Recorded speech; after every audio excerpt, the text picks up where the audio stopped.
I'm hearing from so many teachers right now who feel like they are carrying the weight of their classrooms alone.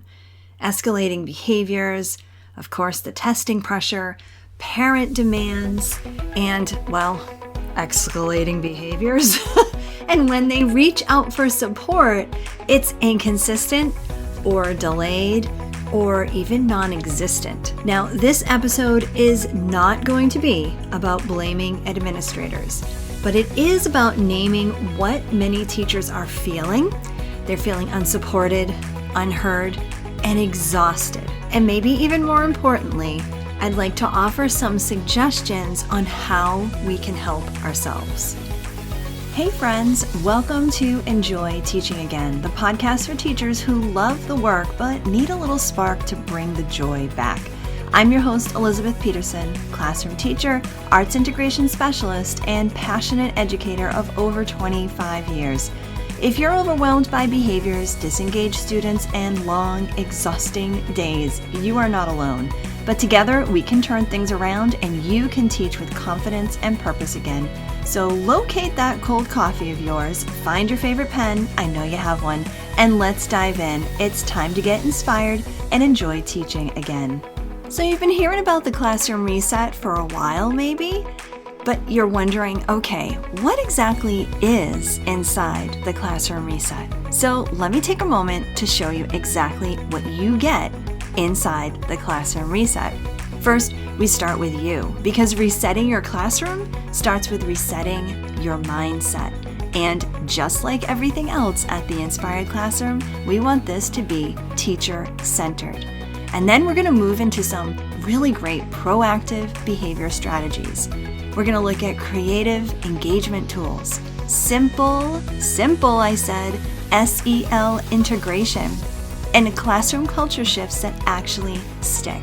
This is no fluff around here and no stress. Instead, you're going to get done-for-you templates. We're going to give you strategies that will work for your classroom, your students, your content, your teaching style. You're going to have access to a private teacher community, a lot of bonus trainings on all the things that you really need inside your classroom, monthly teacher check-ins, and here's probably the best part, personalized support. That means you can ask me questions anytime, and I will give you direct answers that go with what your personalized needs are inside your classroom. This isn't just theory. I'm not sitting with a bunch of people around a conference table trying to figure out what the best sequence of a curriculum is going to be. I'm in the classroom right now too. I know what works and what doesn't. I speak with teachers all the time, and I've been doing this for over 27 years now. Over 20 of those years specifically working with other teachers in workshops and courses and retreats. So what I've done is I've brought the best of what I've taught over the last 20 years with specifically teachers and created a reset framework that will work in your classroom. This is practical, it's classroom tested, and it's from someone who's still teaching in the classroom myself. If you're serious about making a shift, I want you to go look at what's inside. Go to theinspiredclassroom.com/reset because you deserve a framework and the support that actually helps you. So there really is an issue in education right now with so many teachers that feel unsupported. They're feeling unsupported from the people that maybe should be able to support them. Maybe it's their administrators, maybe it's their coworkers, maybe it's the parents. That lack of support really can come from a variety of places. But here's the thing, when teachers don't feel supported, then they make up for it themselves. Maybe they overcompensate things. Maybe they overfunction in their classroom. Maybe they internalize failure. And this is one that just breaks my heart when teachers feel like they're failing themselves, failing their students, failing at their job that they have really dedicated as a profession for themselves. that internalized failure can really start to bubble to the surface when teachers don't feel supported. Another big one is that teachers will tend to feel isolated, especially when they're closed into their classrooms. They're dealing with all of these different behaviors in their rooms, and they don't feel like they can reach out for support. That feeling of isolation is no good for anybody. And all of this can just lead to a path of burnout way faster. It's really a no-win situation from whatever angle you're trying to look at this. And if you're one of these teachers who feels unsupported, I want you to know I see you. I see you in the Facebook threads. I see you walking down the hallway. I see you in my DMs. I see you when you respond to emails that I send out. I truly do see you. And one of the things that I hear so much is this, that you're not feeling supported. You're dealing with so many behavior issues. You're dealing with all of these pressures that come with, teaching, the profession, but you're also not feeling that support. Now, I am going to offer you some suggestions inside of this episode, but I do want to just pause for a moment and tell you what I have to offer you in terms of support.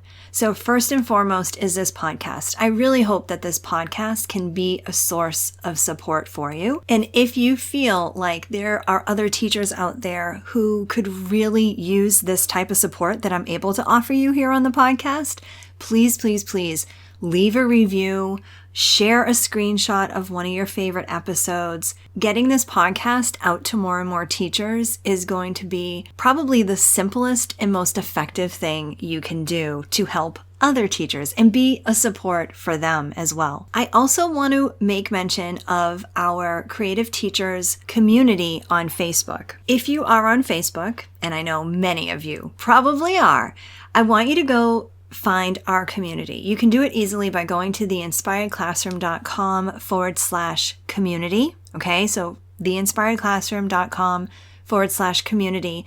The community is called Creative Teachers Building Calm and Engaged Classrooms. And it is a place where not only do we share ideas and things like that, but we are a support system. We are there to support one another. And finally, if you really want some personalized support from me, not just the podcast, not just within the community, but some personalized support that we can actually get on a call and talk about your situations, I want you to consider going and joining the Classroom Reset. That is an experience where you are able to really look at resetting your classroom, so that you're improving student behaviors, you're preventing your own burnout, and you're getting the actual support you need from a smaller group of teachers who are also invested in going through the Classroom Reset, and specifically from me. You email me, I email you back. You ask me a question, I answer you specifically. That is probably the best way I can support you as you're continuing on in your teaching journey. If that's something you want to look at, go ahead to theinspiredclassroom.com/reset. That's where you can get the best possible support from what I have to offer you. Now, there are so many things inside of our school environment that we just can't control, right? There are administrative decisions that we really have no part in. There are school-wide systems and initiatives and things like that that we don't have very much control over. There are parent responses to things that happen in our classroom or happen at the school that we really don't have any control over. There's district policies and things like that that we just don't have any control over. Now, I know that I will often come back to this idea of what you can and cannot control, but this is really important in terms of, everything from preventing burnout to dealing with student behaviors, but it also is important with this whole idea of you not being able to get support, because there are things that you can control that have to do with some of those things that you're probably looking for support in. Those things that you can control and can influence inside your classroom are your classroom climate, the culture inside your room, the nuanced ways that you do your actual teaching, your teaching style, your instructional structures. You can control your language that you use in your classroom, the engagement systems that you have, and your consistency. Now, I've taught for 27 years now, okay? And I have had some very supportive administration, and I've had some blatantly unsupporting administration.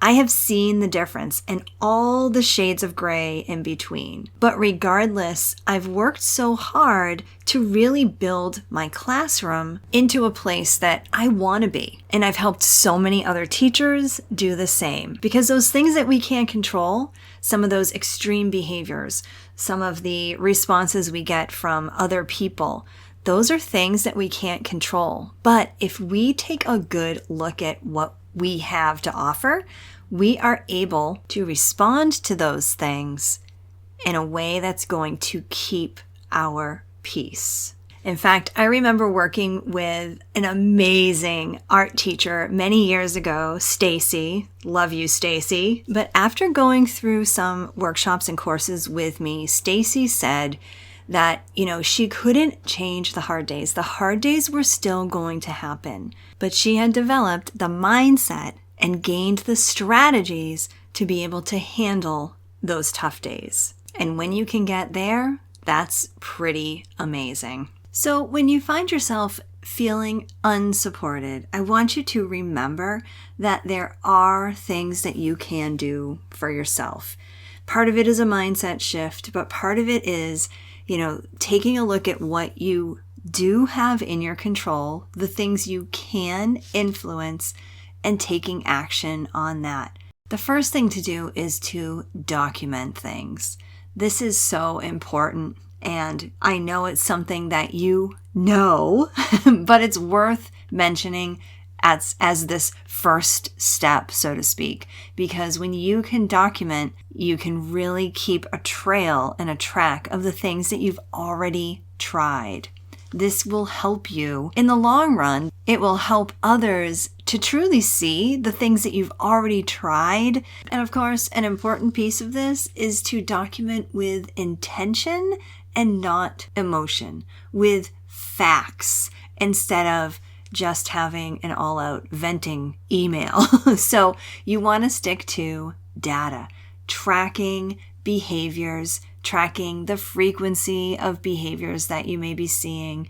If you can figure out, you want to track the triggers that might be leading to certain behaviors that you may be looking for support with. But you also want to track the interventions that you've tried. Maybe even some of the words that you have said or the words that have come from the students themselves. Dating things, tracking the times of things.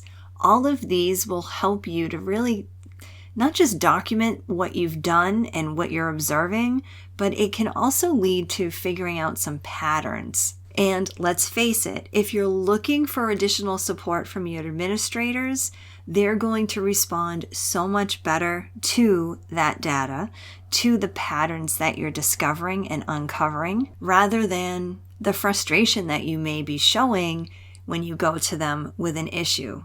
Here's the thing.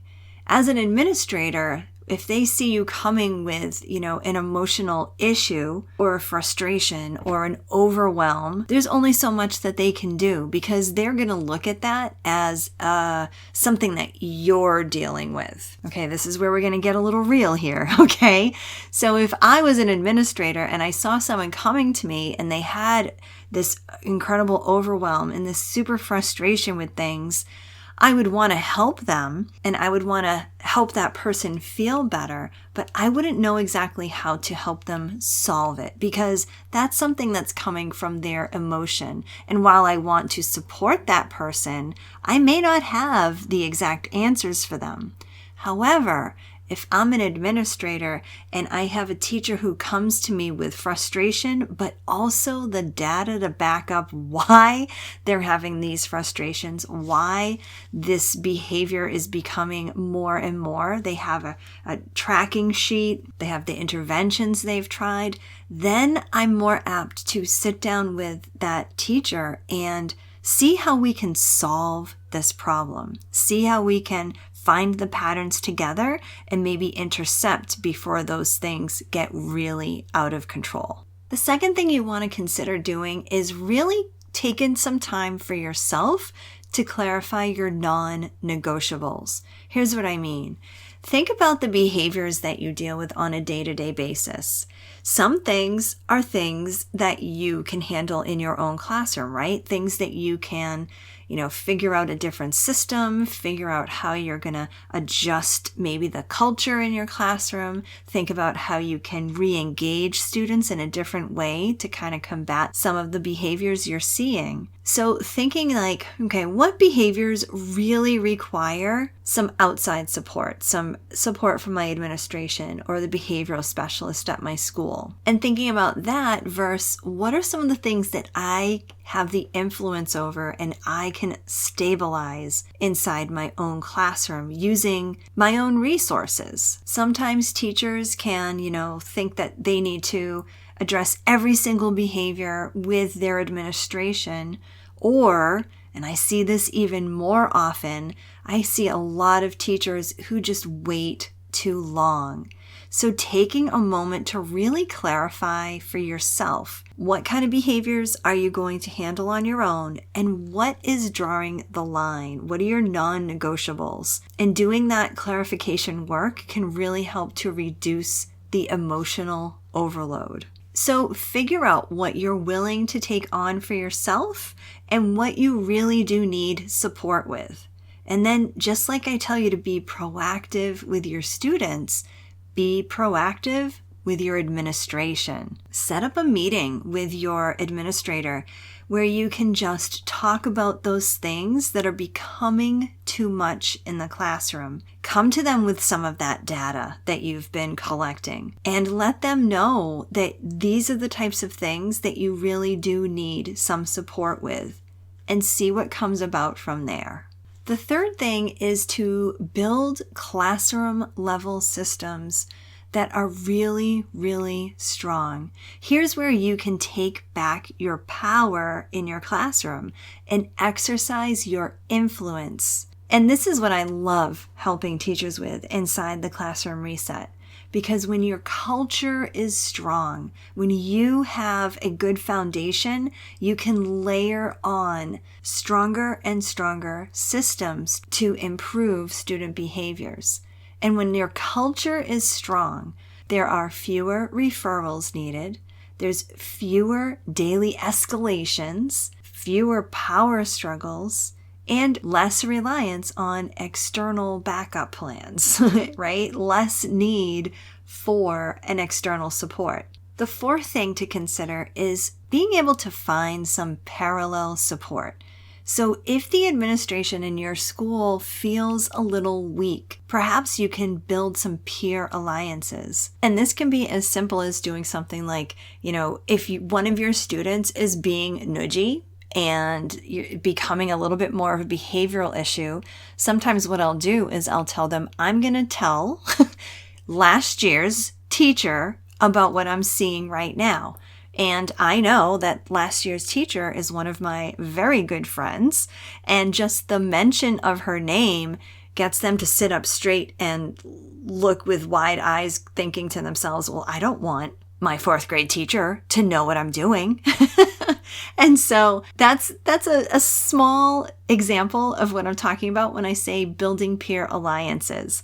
Maybe your peer alliance is with, you're a colleague of yours that's maybe next door, or maybe you work as a team together and you can, take each other's kids when it's recess time and there's a problem, you have an understanding that, on such and such a day, you're going to be responsible for any kids who need to to lose like 5 minutes of recess and they're working on a clipboard and they're writing an apology note, whatever it might be. But to get that kind of peer alliance can really be so helpful, whether you have administrative support or not. Another way to look at parallel support is by joining some professional communities. And this is where online communities can be so powerful. And again, I want to invite you to the one that we have for the Inspired Classroom.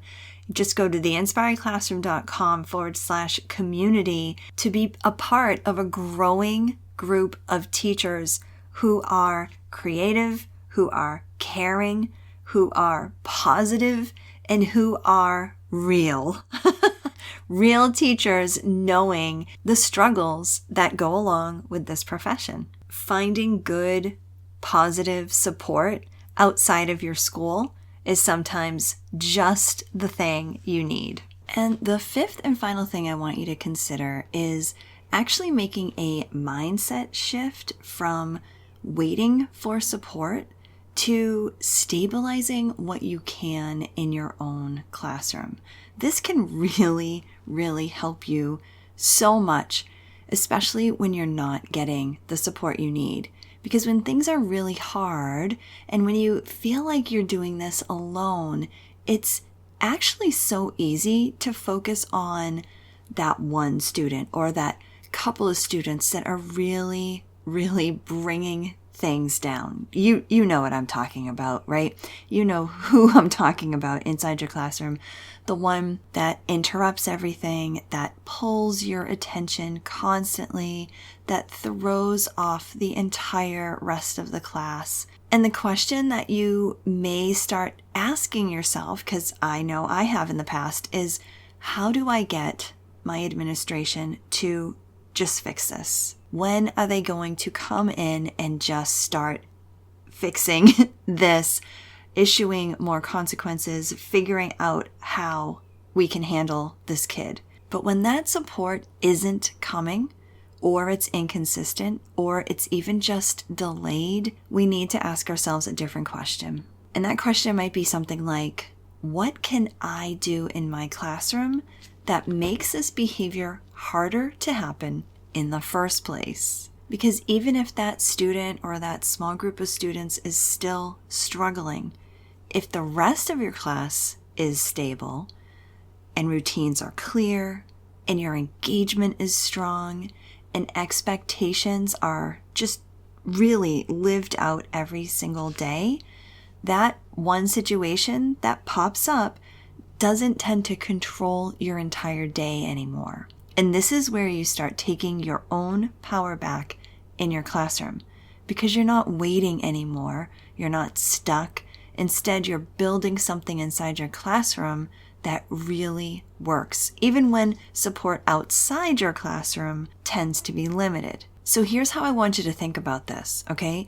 You don't need to fix every single student or every single situation in order to have a stable classroom. And when your classroom is stable, everything feels just so different and so good, even on the times when things aren't always perfect and behaviors aren't always stellar. And that stabilization in your classroom comes from this tripod effect, from the steps inside the classroom reset of establishing a caring classroom culture.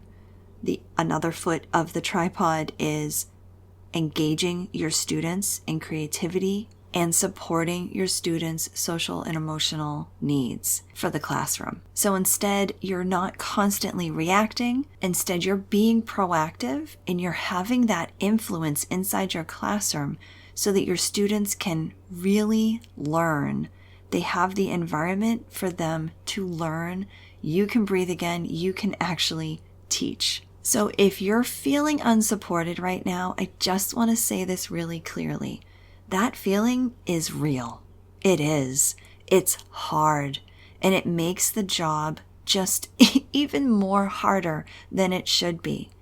But even in that, you are not powerless. You may not be able to control the support around you, but you can build stability inside your classroom.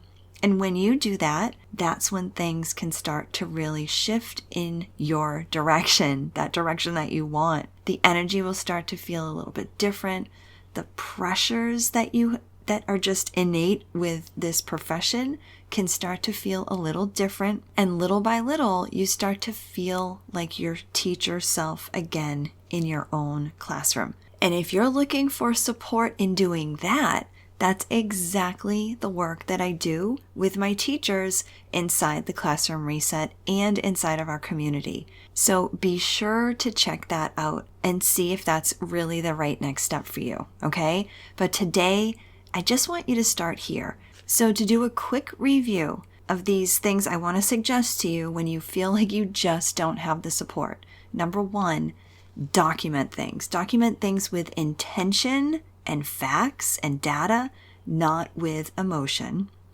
Number 2, clarify your non-negotiables for your own classroom. What are you going to be able to handle and what do you just need support with? Number 3, be so proactive and build those classroom level systems. Number 4, find some parallel support from your peers, from online communities. And number 5, shift that mindset from waiting for support to working on and stabilizing what you can inside your own classroom.